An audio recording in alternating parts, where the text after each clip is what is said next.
അങ്ങനെ അവധിക്ക് വീട്ടിൽ വന്നപ്പോൾ പഴംപൊരി കഴിക്കാൻ വല്ലാണ്ട് കൊതിയായി. നമുക്കൊന്ന് ഉണ്ടാക്കിയാലോ?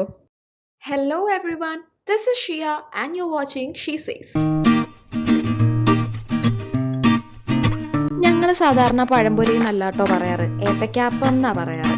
അപ്പോൾ നമ്മുടെ ഏത്തയ്ക്കാപ്പം ഉണ്ടാക്കാൻ വേണ്ടിയിട്ടുള്ള എല്ലാ സാധനങ്ങളും റെഡി ആയിട്ടുണ്ട്. നിങ്ങൾക്ക് ഇഷ്ടമുള്ള സൈസിൽ നമുക്ക് ഏത്തക്ക ഇങ്ങനെ സ്ലൈസ് ചെയ്ത് വെക്കാം.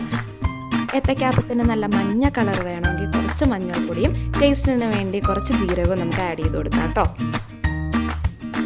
വെള്ളം ഒഴിച്ച് മിക്സ് ആക്കുന്ന സമയത്ത് കട്ട കെട്ടാതെ പ്രത്യേകം ശ്രദ്ധിക്കുക. അധികം ലൂസാകാതെയും അധികം തിക്കാകാതെയും പ്രത്യേകിച്ച് ഈ ഒരു കൺസിസ്റ്റൻസിയിൽ വേണം നമ്മുടെ മാവ് മിക്സ് ചെയ്തുണ്ടാക്കാൻ. ഈ മിക്സ് ചെയ്യുന്ന സമയത്ത് തന്നെ അടുപ്പിൽ ഒരു പാനിൽ കുറച്ച് എണ്ണ ചൂടാക്കാൻ വയ്ക്കാവുന്നതാണ്. അതിനുശേഷം നമ്മൾ നേരത്തെ മുറിച്ച് വെച്ച ഏത്തക്കയുടെ ഓരോ കഷ്ണങ്ങളും മാവിൽ മുക്കിയെടുക്കുക. ഒരുവിധം ചെടിയെ ഇഷ്ടപ്പെടുന്ന എല്ലാ അമ്മമാരുടെ അടുക്കളയിലും ഈ ഐറ്റം സ്ഥിരമായിരിക്കും. അതെ, മണി പ്ലാന്റ് ഇവിടെയുണ്ട് ഗൈസ്.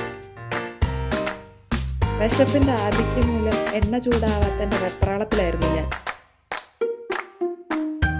അങ്ങനെ എണ്ണ നല്ലവണ്ണം ചൂടായതിനു ശേഷം ഓരോ കഷണങ്ങളായി എണ്ണയിലേക്ക് ഇടുക.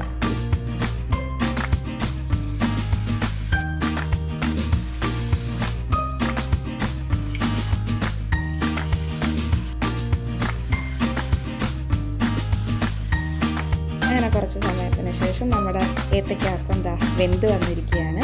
എനിക്ക് കുറച്ചും കൂടെ ഇങ്ങനെ ബ്രൗൺ കളറാണ് കേട്ടോ ഇഷ്ടം. നിങ്ങൾക്ക് ഇതിന് മുന്നേ എടുക്കണമെങ്കിൽ അങ്ങനെയും ചെയ്യാം. അങ്ങനെ നമ്മൾ മുറിച്ച് വെച്ച എല്ലാ ഏത്തയ്ക്കാപ്പമാക്കി ഉണ്ടാക്കി നമ്മൾ പ്ലേറ്റിലോട്ട് മാറ്റി വെച്ചിരിക്കുകയാണ്. ഈ ചൂടോടെ കടിച്ച് കഴിക്കും. ഉണ്ടാക്കി കഴിഞ്ഞ് ചൂടോടെ തന്നെ ഞാനും അമ്മയും കഴിച്ചു.